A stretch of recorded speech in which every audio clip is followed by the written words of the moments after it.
Merhaba arkadaşlar, örgü kanalıma hoş geldiniz. Minik bebeklerimiz için çok güzel bir bebek takımı yaptım. Bugün bu takımın pantolonunu size anlatmak istiyorum. Bakın arkadaşlar, 0-3 aylık bebek için güzel bir takım yaptım.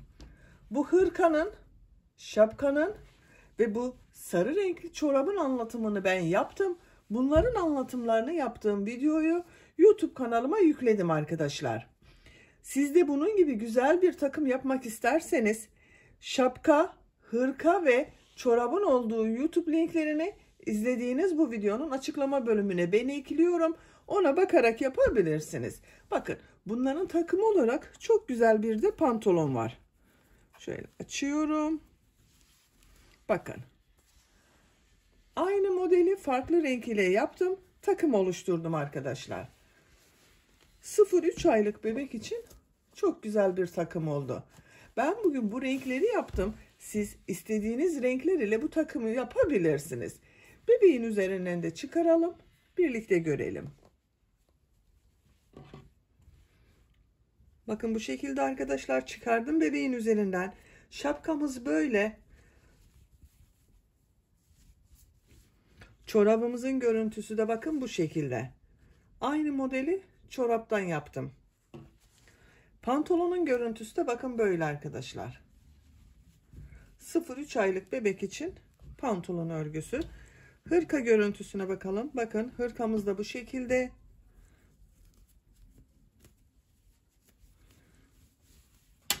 Çok güzel. Ve çok kolay bir model arkadaşlar. Herkesin yapabileceği güzel ve kolay bir model. Bunların dediğim gibi ben anlatımlarını YouTube kanalımda yükledim. Bunların olduğu YouTube linklerinde tekrar ediyorum arkadaşlar. İzlediğiniz bu pantolon videosunun açıklama bölümüne ekliyorum. Oraya tıklayarak hırka olarak bakabilirsiniz. Şapka olarak bakabilirsiniz. Veya bu şekilde güzel kolay modelli çorap olarak bakarak yapabilirsiniz. Biz bugün bu güzel pantolon örgüsünü yapacağız. Pantolonu iki renkli çalıştım arkadaşlar takım olarak. Gövde bölümünü bakın bu renk çalıştım. Erkek bebek için yaptım ben ama siz aynı modeli kız bebekleriniz için de yapabilirsiniz. İstediğiniz renkleri kullanabilirsiniz. Pantolon örgüsünü tek renkte yapabilirsiniz arkadaşlar. Ben iki renkli çalışmayı tercih ettim. Bel örgüsünün buraya bakın iplik kordon çalıştım. Bu ip kordonun anlatımını da ben yaptım. YouTube kanalıma yükledim arkadaşlar. Bu ip kordondan yapmak isterseniz bunun da anlatımını ben YouTube kanalına yüklüyorum. Bunu takmadan kullanabilirsiniz. Bu iç bölümünden bebek lastiği geçirebilirsiniz. Veya kurdale takabilirsiniz. Bilek bölümünde de yine bakın sarı renkli yaptım. Siz bunu tek renk devam edebilirsiniz. Bu pantolon örgüsünde iplik olarak ben bu ipliği kullandım arkadaşlar. Bakın bir yumak iplik bitti. Bir yumak iplikten bu kaldı. 100 gram 340 metre yazan iplik bundan bir yumak bitti arkadaşlar. Siz bu sarı renkli yerleri de aynı renk devam ederseniz bir yumak iplik yetmez arkadaşlar. İkinci yumak ipliğe ihtiyacımız var. Sarı renkli iplik olarak da yine bakın 100 gram 340 metre yazan bu ipliği kullandım. Çok az kullandım arkadaşlar. Ama siz aynı renk devam edebilirsiniz. Tığ olarak 5 numara 3 milimetre tığ kullandım. Elimin sıklığına göre bu tığı kullandım. Bakın yumuşak bir örgü elde ettim arkadaşlar. Sizin eliniz sıkıysa 1 numara büyük tığları kullanmanızı tavsiye ederim. Tığ işi örgülerde eliniz sıkı olduğu zaman örgüler sert olur. Bakın arkadaşlar benim örgülerim sert değil. Ben bugün bu renk iplikleri kullandım. İplik markası söylemiyorum arkadaşlar. Siz hangi marka ipliği bulabiliyorsanız o iplik ile bu örgülerimizi yapabilirsiniz. Ölçülerini videonun sonunda söylüyorum. Tekrar söyleyerek zaman kaybetmek istemiyorum. İpliğe tığ hazırlayalım. Hep birlikte bu kolay ve güzel pantolon örgüsüne başlayalım. Hepinize kolay gelsin. İyi çalışmalar.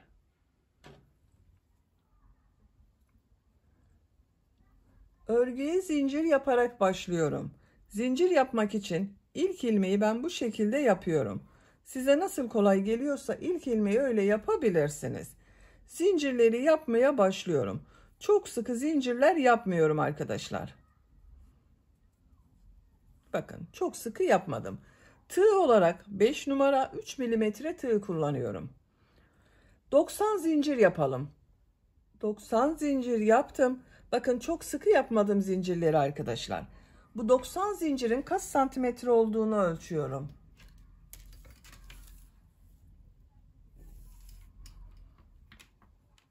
...38 santimetre zincir uzunluğu var.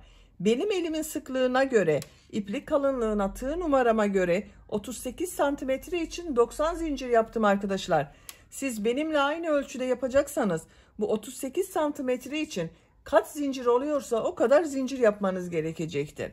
Bu zincir sayısı yapacak olduğunuz çocuğun bel örgüsüne göre daha az veya daha çok yapabilirsiniz. Tığ üzerine iplik alıyorum.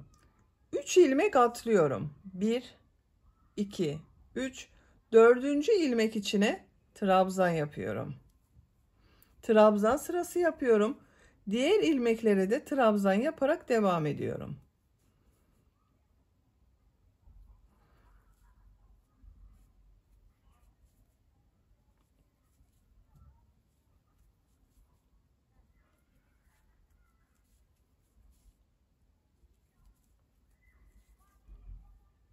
Sıra sonuna kadar devam edelim. Zincirler üzerine trabzan yaparak sıra sonuna kadar tamamladım. Bakın bir sıra trabzan sırası yaptım. Bu bir sıra üzerinde 87 trabzan oldu arkadaşlar. 86 trabzan yaptım. Bu 3 ilmek atladığımla birlikte 87 trabzan var. Şimdi bu sırayı birleştiriyorum. Bakın şu şekilde düzgün yapıyorum.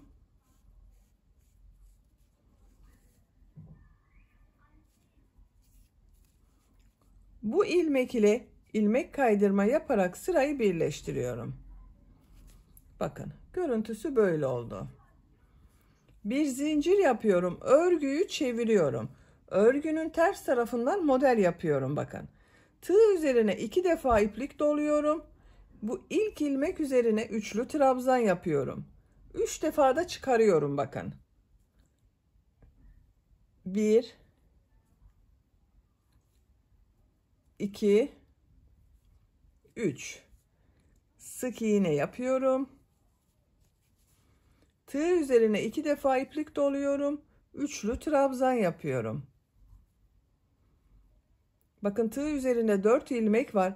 İplik alıyorum. 2 ilmekten çekiyorum. Tığ üzerinde 3 ilmek var. İplik alıyorum. 2 ilmekten çekiyorum. Tığ üzerinde 2 ilmek var. İplik alıyorum, çekiyorum. 3 defa da çıkardım. Sık iğne yapıyorum. Üçlü trabzan yapıyorum.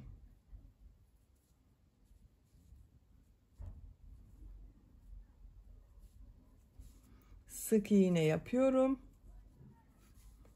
Üçlü trabzan yapıyorum.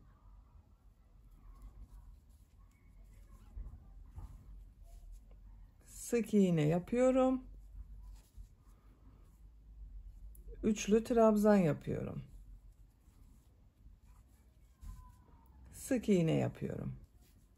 Bakın düz tarafın görüntüsü böyle. Kabarık modeller elde ediyoruz arkadaşlar. Nohut modeller yapıyoruz. Bu şekilde sıra sonuna kadar yapacağız arkadaşlar. İlk önce bakın burayı da birleştiriyorum. Bu zincir başladığım ipliğin ucunu burada bakın şu ilmeğe tığ takıyorum. İplik alıyorum. İçinden çektim. Birleştiriyorum. Bakın artık trabzan sırası tek parça oldu. Modelleri yaparak sıra sonuna kadar devam edelim. Modelleri sıra sonuna kadar yaptım. Bakın burada üçlü trabzan yaptım. Son ilmeğe sık iğne yapıyorum. Sıra başında üçlü trabzan ile başladım. Sıra sonunda sık iğne ile bitirdim. Tığ üzerine iplik almadan burada yaptığım bir zincir var. Bununla ilmek kaydırma yaparak sırayı birleştiriyorum. Bir zincir yapıyorum. Örgüyü çeviriyorum. Bakın model sırası bu şekilde oldu arkadaşlar. Tığ üzerine iplik alıyorum. Trabzan sırası yapıyorum. İlk ilmeğe bakın bu sık iğne yaptım. Buraya bunun üzerine trabzan yapıyorum. Diğer ilmeklere trabzan yaparak devam ediyorum.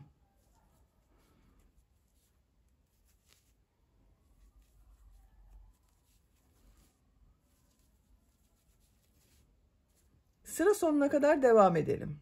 Sıra sonuna kadar trabzan yaparak tamamladım. Son ilmeğe de bakın trabzan yaptım. İlk yaptığım bu ilmek ile ilmek kaydırma yaparak sırayı birleştiriyorum. Bakın bir sıra model yaptık, bir sıra trabzan sırası yaptık. Şimdi tekrar model sırasındayım. Bir zincir yapıyorum, örgüyü çeviriyorum. Bu ilk ilmek üzerine üçlü trabzan yapıyorum. Tığ üzerine 2 defa iplik doluyorum. 3 defa da çıkarıyorum bakın. 1 2 3. Sık iğne yapıyorum. Üçlü trabzan yapıyorum.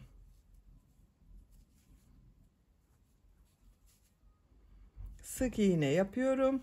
Üçlü trabzan yapıyorum. Sık iğne yapıyorum. Bakın düz tarafın görüntüsü böyle. Sıra sonuna kadar devam edelim. Sıra sonuna kadar modelleri yaptım. Üçlü trabzanı yaptım. Bakın buna son ilmeğe sık iğne yapıyorum. Sıra başında üçlü trabzan ile başladım. Sık iğne ile bitirdim. Bu ilmek ile ilmek kaydırma yaparak birleştiriyorum. Bir zincir yapıyorum. Örgüyü çeviriyorum. Trabzan sırasındayım. Bu sık iğne üzerine trabzan yapıyorum. Model üzerine trabzan yapıyorum. Sık iğne üzerine trabzan yapıyorum.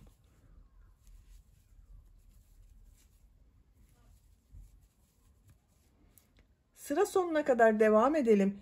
İlmek kaydırma yapalım, birleştirelim, model sırasını yapalım. Gövde örgüsü bu şekilde devam edecek arkadaşlar. Bir sırada model yapıyoruz, bir sırada trabzan sırası yapıyoruz. Bu şekilde gövdenin örgüsünü tamamlayalım.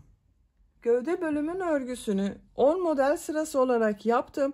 1, 2, 3, 4, 5, 6, 7, 8, 9, 10. Son sırada bakın model sırasında bitirdim arkadaşlar. Santimetre olarak ölçüyorum. Bakın yüksekliğini ölçüyorum. 16 santimetre yükseklik var. Benim yapacağım ölçü için yeterli. Siz biraz büyük olsun istiyorsanız bir sıra daha model sırası devam edebilirsiniz.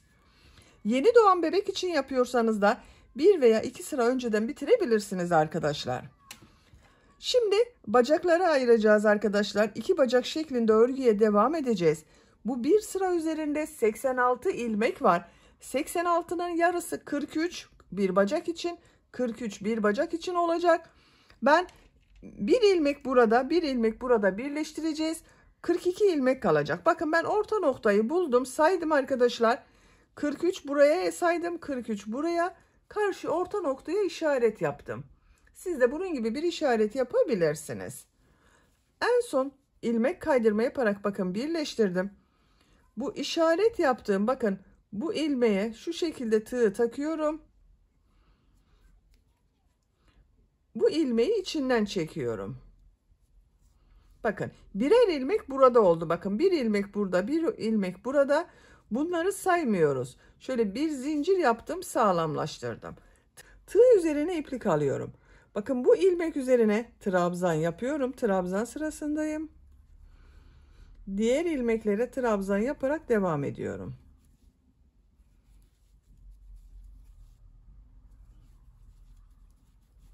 Sıra sonuna kadar devam edelim.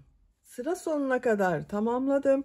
Bakın bu son ilmeğe de trabzan yaptım arkadaşlar. Bu ilk yaptığım ilmek ile bakın ilmek kaydırma yaparak birleştiriyorum. Bu bir sıraya 42 trabzan yaptım arkadaşlar. 42 trabzan var bir sıra üzerinde. Model sırasındayım. Bir zincir yapıyorum. Örgüyü çeviriyorum. Tığ üzerine 2 defa iplik doluyorum. Bakın bu ilk ilmek üzerine model yapıyorum. Sık iğne yapıyorum. Model yapıyorum. Bakın üçlü trabzan yaptım.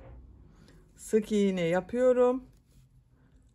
2 defa iplik doluyorum. Üçlü trabzan yapıyorum. Sık iğne yapıyorum. Sıra sonuna kadar devam edelim. Sıra sonuna kadar tamamladım. Bakın üçlü trabzan yaptım. Son ilmeğe sık iğne yapıyorum arkadaşlar. Sıra başında üçlü trabzan ile başladım. Sık iğne ile bitirdim. Bakın bu ilmek ile ilmek kaydırma yaparak sırayı birleştiriyorum. Bakın model sırası yaptık. Kaç model yaptığımı sayıyorum. 2, 4, 6, 8, 10, 12, 14, 16, 18, 20, 21 model var. Trabzan sırasındayım. Bir zincir yapıyorum. Örgüyü çeviriyorum. Bu ilk ilmek üzerine trabzan yapıyorum. Model üzerine trabzan yapıyorum. Sık iğne üzerine trabzan yapıyorum. Sıra sonuna kadar devam edelim. Sıra sonuna kadar tamamladım. Bakın son ilmeğe de trabzan yaptım. İlk yaptığım bakın bu ilmek ile ilmek kaydırma yaparak birleştiriyorum. Bir zincir yapıyorum. Örgüyü çeviriyorum. Model sırasındayım. Üçlü trabzan yapıyorum. Bakın tığ üzerine 2 defa iplik doluyorum. İlk ilmek üzerine üçlü trabzan yapıyorum. Sık iğne yapıyorum. Üçlü trabzan yapıyorum. Sık iğne yapıyorum. Üçlü trabzan yapıyorum.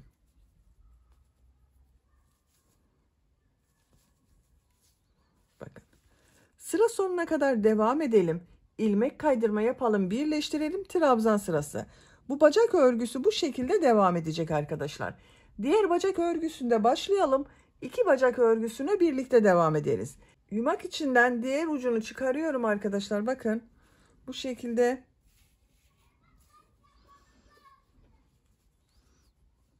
şu işareti çıkarıyorum artık. Bakın. Buradan iplik bağlıyorum.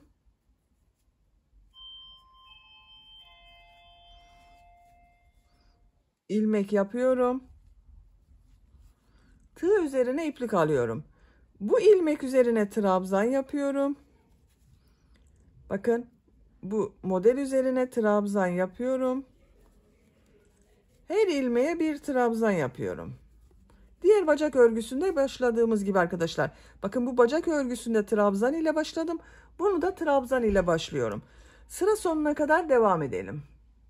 Sıra sonuna kadar tamamladım. Bakın bu model üzerine de trabzan yaptım. Bu ilmek ile ilmek kaydırma yaparak sırayı birleştiriyorum. Bakın diğer bacak örgüsünde başladık arkadaşlar. Bu bir sıra üzerinde 42 trabzan var. Model sırasındayım. Bir zincir yapıyorum. Örgüyü çeviriyorum. Tığ üzerine 2 defa iplik doluyorum. Üçlü trabzan yapıyorum. Sık iğne yapıyorum. Üçlü trabzan yapıyorum. Sık iğne yapıyorum.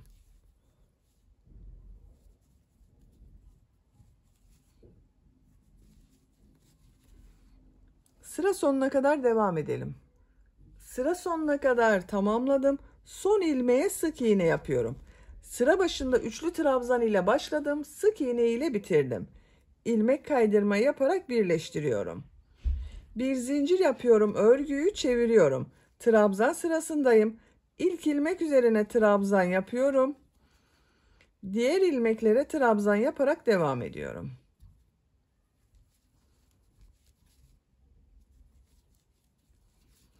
Bakın arkadaşlar. Bu bacak örgüsü de bu şekilde devam edecek. Sıra sonuna kadar devam edelim. Model sırası yapalım. Tekrar trabzan sırası yapalım. Her iki bacak örgüsünü bu sayılarla devam edelim. Siz isterseniz bu sırada bir burada bir burada kesme yapabilirsiniz. Küçük olsun isterseniz. Ben bu şekilde devam ediyorum. Pantolonun bacak örgüsünü bu bacak bölümünü ayırdığımız yerden sonra bakın 10 model sırası yaptım. Sayıyorum. 1, 2, 3, 4, 5, 6, 7, 8, 9, 10. En son bakın model sırası yaptığım sırayı bitirdim. Trabzan sırasındayız. Burada iplik rengini kesiyorum. Sarı renkli iplik ile devam ediyorum arkadaşlar.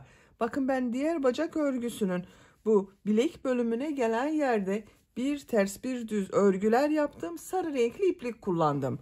Burada da sarı renkli iplik kullanıyorum. Siz isterseniz aynı renk ile devam edebilirsiniz. Ben bu renk ipliği kesiyorum.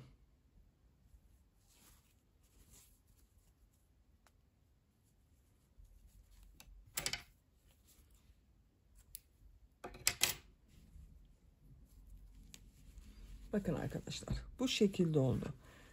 Kaç model sırası yaptığımı saydım. Santimetre olarak da ölçüyorum. Bakın.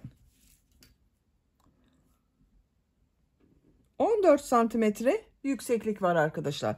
Bu bacak yüksekliği benim yapacağım ölçü için yeterli.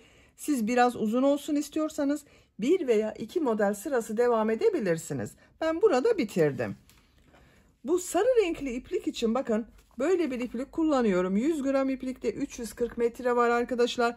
Ben bunu bebek takımı için yapıyorum bu pantolonu. Bu renk iplik ile hırkasını, şapkasını yaptım. Şimdi de pantolonunu yapıyorum. Dediğim gibi siz isterseniz aynı renk iplik ile devam edebilirsiniz. Bu bilek bölümünü bakın bir düz bir ters örgüleri tığ olarak ben bakın pantolon örgüsünde bunu kullandım. 5 numara 3 milimetre tığ kullandım. Bu bilek bölümünde bir küçük numaralı tığ kullanıyorum arkadaşlar. 4 numara 2.50 milimetrelik tığ kullanıyorum.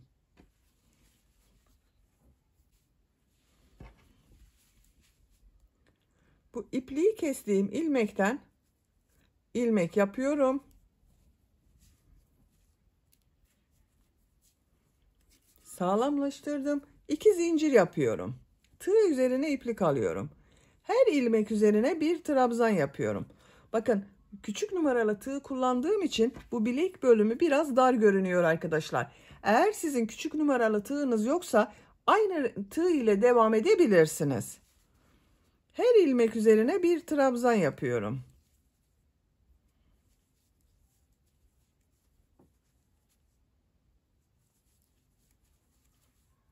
Sıra sonuna kadar devam edelim. Sıra sonuna kadar tamamladım.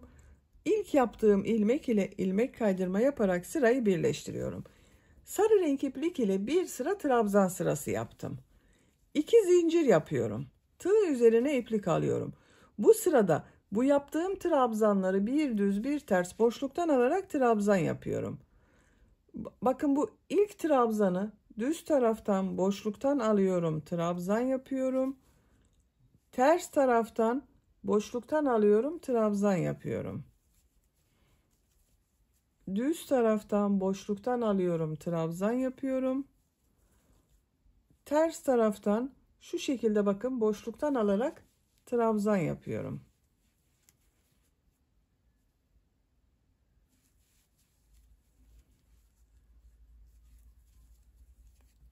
Bu şekilde görüntü elde ediyoruz. Sıra sonuna kadar devam edelim. Sıra sonuna kadar bir düz bir ters boşluktan aldım, trabzan yaptım. Bakın son trabzanı düz taraftan boşluktan alarak trabzan yaptım. İlk ilmek ile ilmek kaydırma yaparak sırayı birleştiriyorum. Sıra başında yaptığım 2 zincir ters tarafta görünen trabzan oldu. Bakın görüntüsü böyle arkadaşlar. 2 zincir yapıyorum.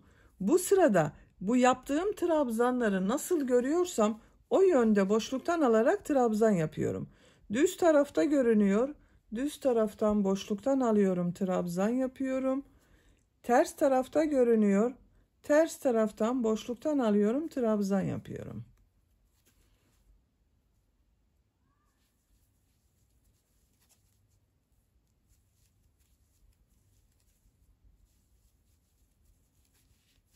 Sıra sonuna kadar devam edelim. Sıra sonuna kadar tamamladım.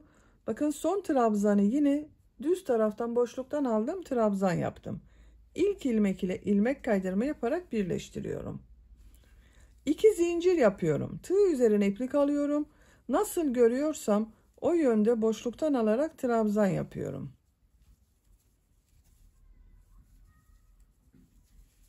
Sıra sonuna kadar devam edelim.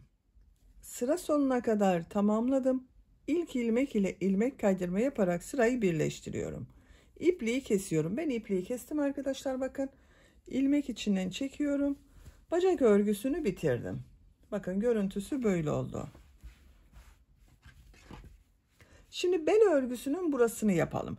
Bel örgüsünde de burada yaptığım gibi sarı renk iplik ile bir düz bir ters örgü yapıyorum. Siz isterseniz pantolonu yaptığınız renk ile devam edebilirsiniz.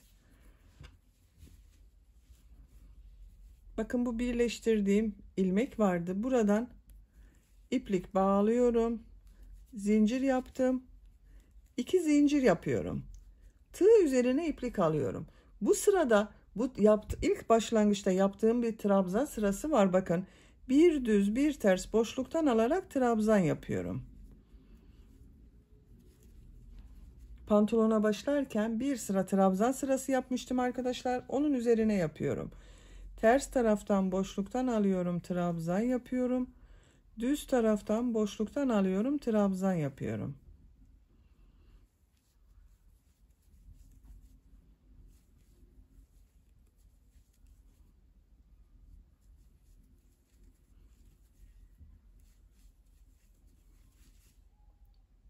Sıra sonuna kadar devam edelim.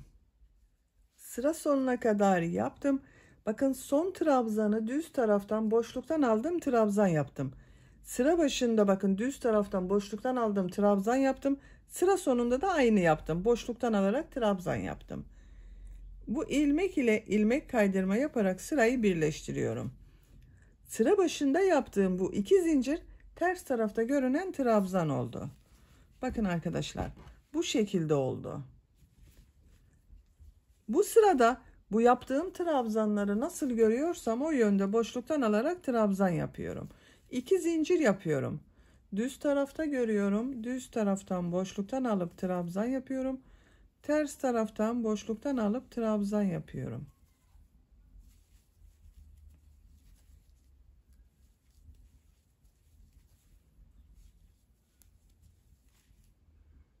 Sıra sonuna kadar devam edelim. Sıra sonuna kadar yaptım. İlk ilmek ile ilmek kaydırma yaparak sırayı birleştiriyorum. 2 sıra görüntüsü oldu bakın arkadaşlar. 1 2. 2 zincir yapıyorum. Yine nasıl görüyorsam o yönde boşluktan alarak trabzan yapıyorum. Düz görüyorum, düz taraftan boşluktan aldım, trabzan yaptım. Ters taraftan görüyorum, ters taraftan boşluktan alıp trabzan yapıyorum.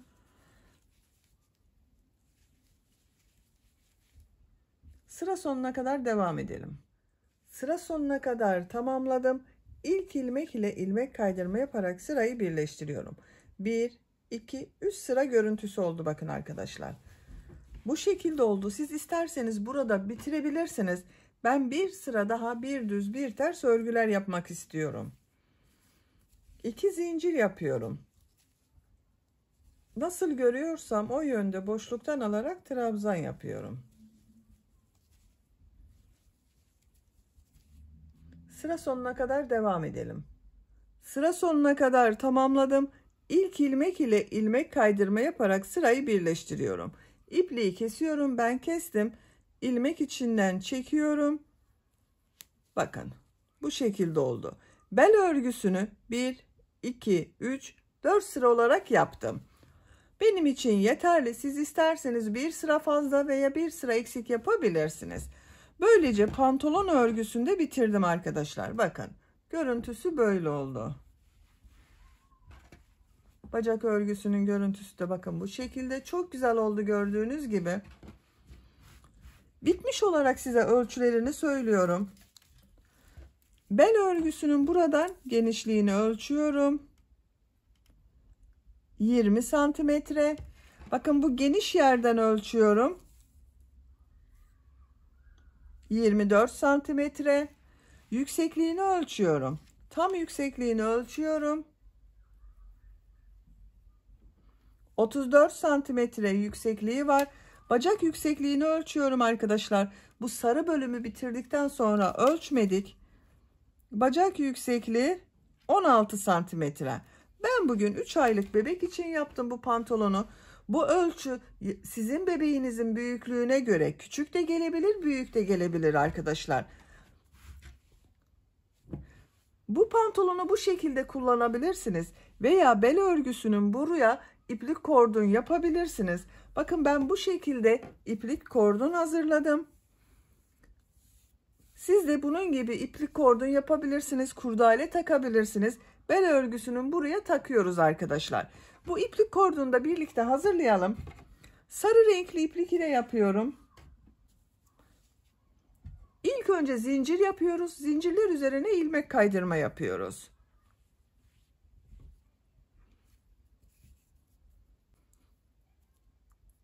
İlk ilmeği bakın ben bu şekilde yapıyorum.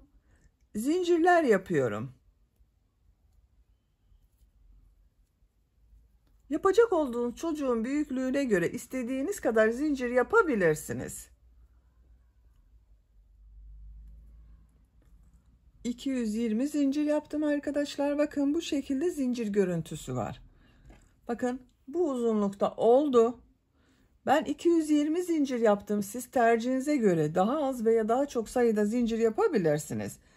Bu zincirli kordonun kaç santimetre olduğunu ölçüyorum. 2'ye katlayarak ölçüyorum. Daha kolay ölçelim.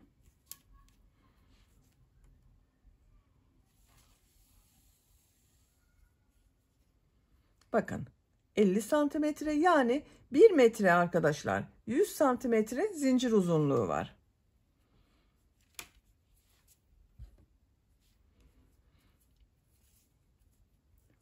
Şimdi bu zincirler üzerine ilmek kaydırma yapıyorum. İlk ilmeği atlıyorum. Bakın tığ üzerine iplik almadan ikinci ilmeğe tığ takıyorum. İplik aldım, çektim. Tığ üzerinde bulunan ilmekten de çekiyorum. Diğer ilmeğe bakın tığ takıyorum. İplik aldım, çektim. Tığ üzerinde bulunan ilmekten de çekiyorum.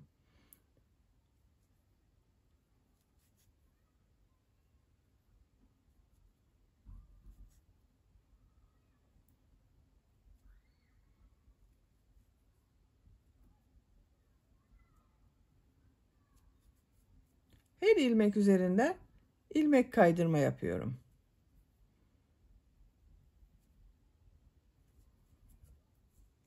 Bakın bu şekilde görüntü elde ediyoruz. Zincirler üzerine ilmek kaydırma yaparak sıra sonuna kadar devam edelim. Zincirler üzerine ilmek kaydırma yaparak sıra sonuna kadar tamamladım. Sıra sonunda bakın birkaç ilmeği boş bıraktım. Bu ipliğin ucunu nasıl kaybettiğimi göstermek için boş bıraktım. Bakın başladığımız iplik ucunu şu şekilde tutuyorum. Yine ilmek kaydırma yapıyorum. İlmeğe tığ takıyorum. İplik ucunu içte tutuyorum. İplik aldım, çektim. İlmek kaydırma yapıyorum. Bakın şu şekilde ilmek arada kalıyor. Son ilmeği de ilmek kaydırma yapıyorum. Bitirdim arkadaşlar. İpliği kesiyorum. Bakın iplik ucu da içinde kaldı.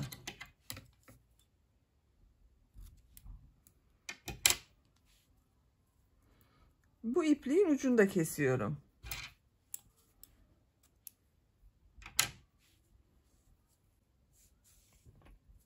Bakın arkadaşlar, ip kordonu hazırladım. Görüntüsü böyle oldu bakın. Artık ip kordonu yaptığımız bu pantolon örgüsünün, bel örgüsünün buraya takabilirsiniz. Bakın orta noktayı buluyorum. Şu şekilde buradan şu şekilde bakın tığ takıyorum. İçinden çekiyorum.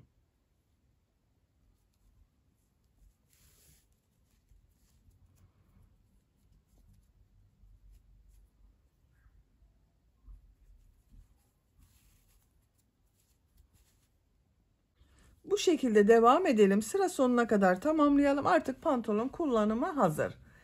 Beni dinlediğiniz ve izlediğiniz için hepinize çok teşekkür ederim. Örgü kanalıma abone değilseniz abone olmayı unutmayın lütfen. Örgü kanalıma abone olmak ücretsiz.